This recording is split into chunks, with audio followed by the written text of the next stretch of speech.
Now, although Australia is counted among the richest countries in the world, where salaries and the standard of living are much higher than many developed countries, this country is gradually getting trapped in a problem. It is famous worldwide because of its wildlife and beautiful coastline, including kangaroos, pythons, and snakes. There are many such species that are found only in Australia. Anyway, I know Australia because of its cricket team, Steve Waugh, Ricky Ponting, Glenn McGrath, Andrew Simons, Glenn Maxwell.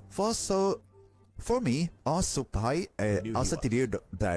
where is Australia and who are these people? But Australia is also very famous worldwide for one more thing, and that is its strange geography places Australia south of the Indian Ocean, separated from the rest of the world. Absolutely disconnected, it is the only country in the world that is also a continent. If we look at the map of Australia, one thing becomes very obvious, that about 90% of Australia, 85% area is desert, and therefore 85% of Australia's population lives near the coastline. So if we look at it, about 85 to 90% of Australia is completely 75% of Australia's population lives in these three cities: Sydney, Melbourne, and Brisbane, and all three cities are on Australia's coastline. To understand this population pattern of Australia, we need to look into history. Becca, the population first discovered it in 1606 when it was returning with trade goods from Indonesia, and due to a sea storm, its ship ended up in the Timor Sea, and there it saw an island in the distance.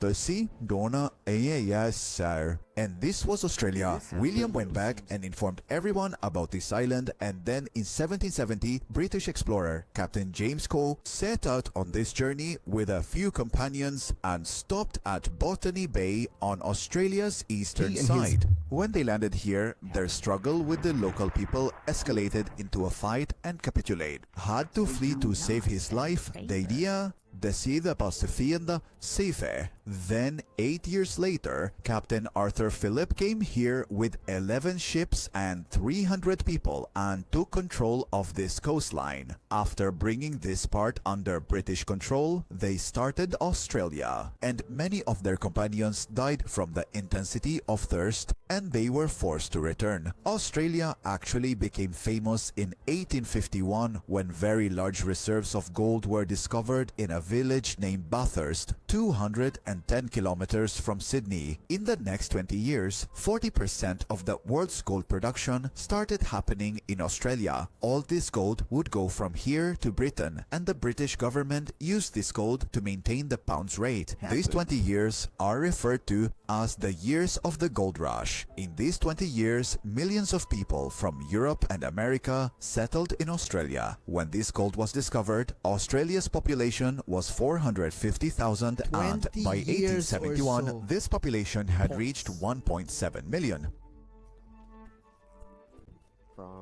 By 1900, Australia was divided into 6 colonies. Then in 1901, all these colonies united, and the country came onto the world map by the name of the Commonwealth State of Australia. And after this, Australia's journey of progress began. At that time, apart from white people, no one else was allowed immigration to Australia, and this remained the case for the next 60 years. Then finally, in 1967, the non-white immigration policy was ended, and the immigration criteria were changed from skin color to skill, and thousands of people began to settle in Australia from across the Pacific. And to date, people from many cultures and countries have been settling in Australia, which is why Australia is now a multicultural country where you can, of quality of life, it is number 8 in the world, and that's why for many people from South Asia, it is also a dream country. But Australia, a dream, Australia is getting trapped. In the past few years, it has topped the list of the least affordable countries in the world. 3 cities in Australia have made it to the top 10 list of unaffordable cities. Sydney, Hong Kong's happened. It's a big role. After watching the video so far, you must be thinking that there is so much open space in Australia, so buying a house here must be very affordable, but the reality is completely opposite. But before that, I'll briefly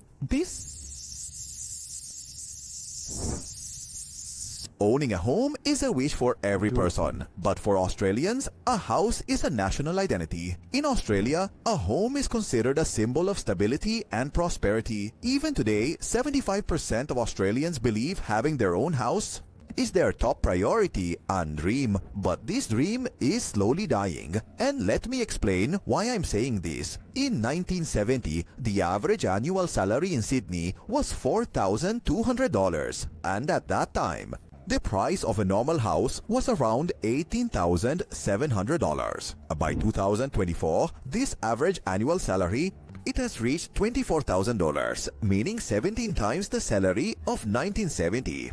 However, on the other hand, today, the average house price is $1.5 million.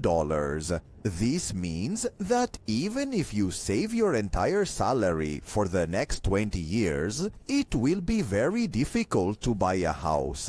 Because in 20 years, the price of houses will be even higher. And this is not only the case in Sydney, but in all major Australian cities. Even in Australia, people earning $100,000 can only afford 13% of homes, and even they... Even for these percent of homes, they have to take out a very large mortgage. And that's why Australian households have some of the largest debts in the world. And this situation is now getting worse because every year the Australian population is increasing by 400,000 people. Australia's population growth is almost from Canada and the USA.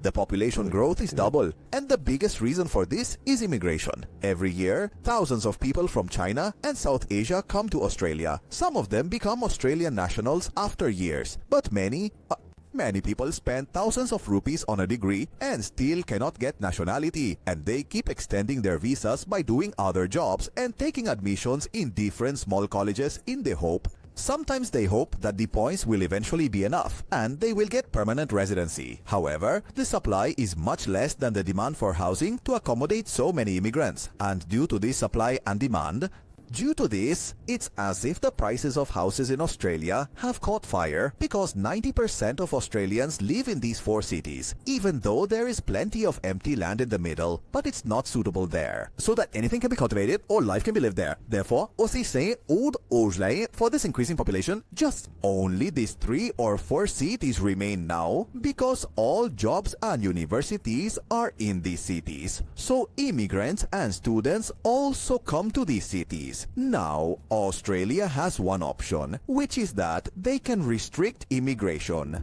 Will have a very bad impact because almost 17% of Australia's economy runs due to foreign students. These are the students who come to Australia to study so that after completing their education, they can find a job and settle there. The university fees in Australia are very high, and the economy gets a significant boost from the fees paid by students coming from India, Pakistan, and China. Receive it. Secondly, Australia's own population is somewhat inadequate to meet industry requirements.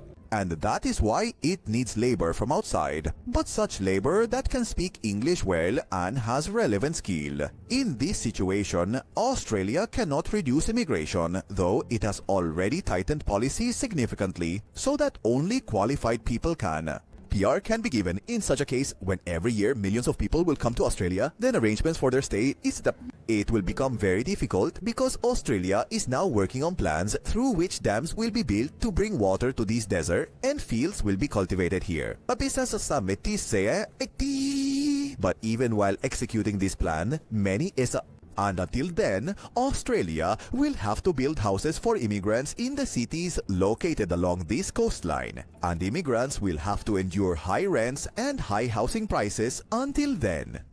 Australia, the country that was settled only 200 years ago, is today among the world's top economies. Let's see how Australia deals with these housing prices. If you liked the video, be sure to like it and subscribe to the channel. See you next time.